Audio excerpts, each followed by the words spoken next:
nongeye gusuzuguza YouTube channel yanjye yitwa Yacu TV. Nkwibutsa niba utarakanda subscribe gisabwa no kwikanda ukanda like comment iteje yawe ryaba agaciro ko umunsi nkuzane inkuru idasanzwe nkuko mubisanzwe mubizi cyumweru mbafite inkuru idasanzwe. Se inkuru uyu munsi yitwa ngo iki? Ntucikwe.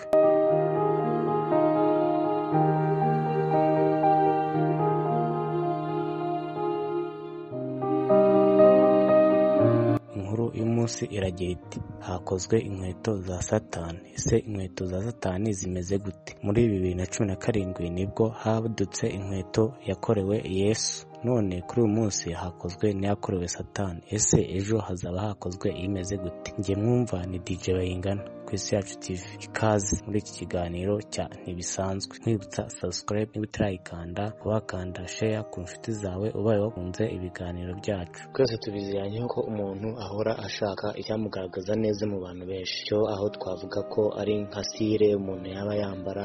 Abakunda style nziza zigezweho z'ako kanya, abandi bagakunda izo babonanye bagenzi babo. Kuri uyu munsi tugiye kubabwira style nziza yabonetse, aho bari kuvuga ko haje urukweto rwa Satani. Ese urukweto rwa Satani rumeze rute? Ibyo wamenya ko inkweto ya Satani yateje impaka, bivugwa ko irimo amaraso y'abantu.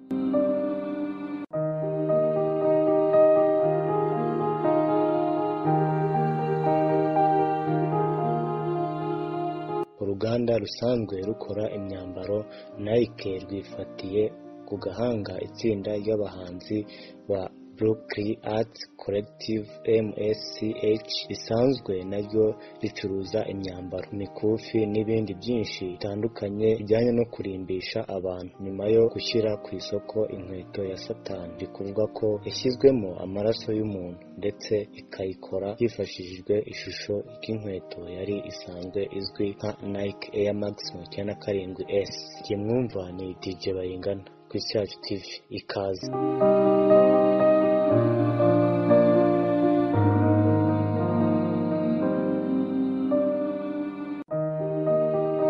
Uruganda rwa MSCHF fatanije n'umuhanzi w'icyamamare wo muri Leta Zunze Ubumwe za Amerika witwa Montero Lamarahi, wamamaye ku mazina ya Lil Nas X, uri mu bagezweho basohoye inkweto. Witegereje neza usanga ari Nike Air Max 97S yasohowe bwa mbere n'uruganda rwa Nike mu mwaka w'1997, ariko zikaza kwamamara cyane nanone muri 2020.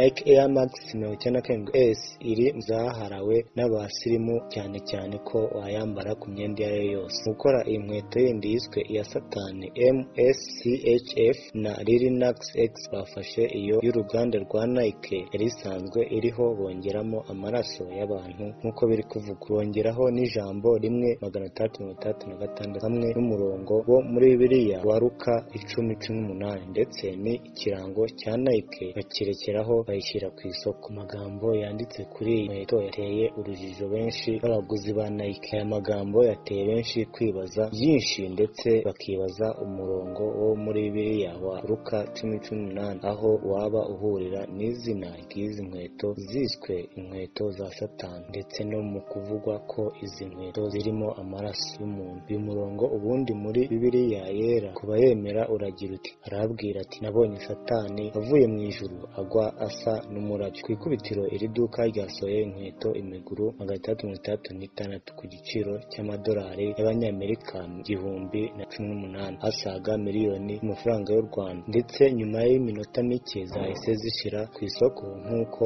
tubikesha ibinyamakuru byinshi byandikirwa mu Bwongereza. Inkweto zigisohoka zaraguzwe zirashira. Amakuru agera ku binyamakuru by'ishara mu Bwongereza aravuga ko uruganda rwa Nike rugiye kubajyana mu nkiko kubera guhindura igikorwa cyabo hagamijwe inyungu kandi nta burenganzira bifitiye, batarigeze banabibamenyesha mbere y'uko ikorwa ikanashyirwa ku isoko. Nyuma y'uko Nike ireze bari abanyabugeni biganye inkweto yabo ya Nike, habayeho ubwumvikane ku kirego cya Nike. Inkweto za Satani zigiye gusubizwa. Nike yatangaje ko abanyabugeni bakoze inkweto za Satani bivugwa ko zirimo igitonyanga cy'amaraso y'umuntu bemeye gusaba abaziguze kuzigarura bagasubizwa ayabo. Izi nkweto za siporo zavuzweho cyane zaguzwe umuguru umwe ku madolari y'amanyamerika 1018 agera kuri miliyoni y'u Rwanda. Ni zo mu bwoko bwa Nike Air Max 97S zavuguruwe na bariya abanyabugeni. Imiguru 336 niyo yakozwe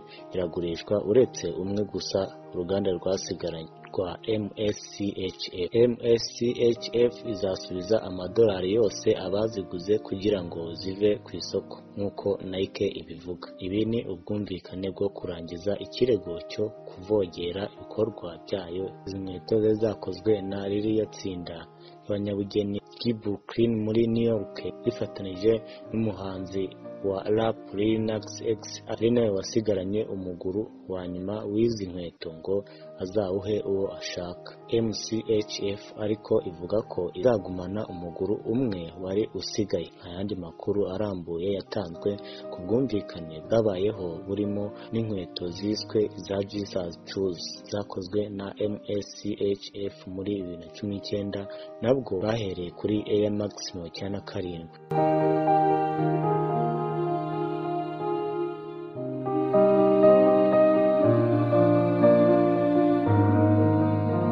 Itangazo ryasohowe na Nike igira iti MCHF yahinduye izi nkweto itabyemerewe na Nike nta sano ifitanye n'inkweto za shitani cyangwa inkweto za Yezu. Inkweto zihinduwe n'abanyabugeni ziba ari nkeya kandi zihenda cyane. Ntabwo hazwi neza abazazigarura n'abazemera kuzigarura. Mu cyumweru gishize Nike yareze MSCHF ivuga ko inkweto za shitani zizateza urujijo ku isoko bigatuma habaho kwibeshya mu guhuza MSCHF na Nike. Ariko MSCHF ivuga ko izo nkweto ari ibikorwa bikeya by'ubugeni kandi bidateje urujijo. David Bernstein wari uhagarariye MSCHF mu rubanza yavuze ko ubutumwa ku bugeni bwatangwaga kuri izi nkweto bwakabirijwe mu kirego cya Nike. Mu itangazo ryasohowe yavuze ko MSCHF yishimiye ko habayeho ubwumvikane kuri iki kirego. Aba banyabugeni bavuga ko izi nkweto mu cyumweru gishize zaguzwe mu gihe kitarenze umunota umwe. Izi nkweto z'umukara n'umutuku zagaragaye bwa mbere ku wa mbere ushize mu ndirimbo nshya ya Linux X yitwa Montero cyangwa se Call Me By Your Name yari yabanje gutangazwa mbere yaho. Mu mashusho y'iyo ndirimbo uyu muhanzi aboneka yinyereza ku cyuma abyiniraho bita steeple kiva mu ijuru kijya mu kuzimu yambaye izi nkweto. Handitseho umurongo wa Bibiliya wa Luka 10:18 ugira uti, arabwira ati nabonye Satani avuye mu ijuru agwa asa n'umurabyo. Ngayo nguko rero inkweto zitiriwe Satani. Bantu mugura ibigezweho mujye mubanza kumenya ibyo mugura. Igitekerezo cyawe cyangwa se subscribe irakenewe kuri iyi channel kugira ngo muduteze imbere. Ciao. Mwari kumwe na DJ Bayingana kuri yacu TV.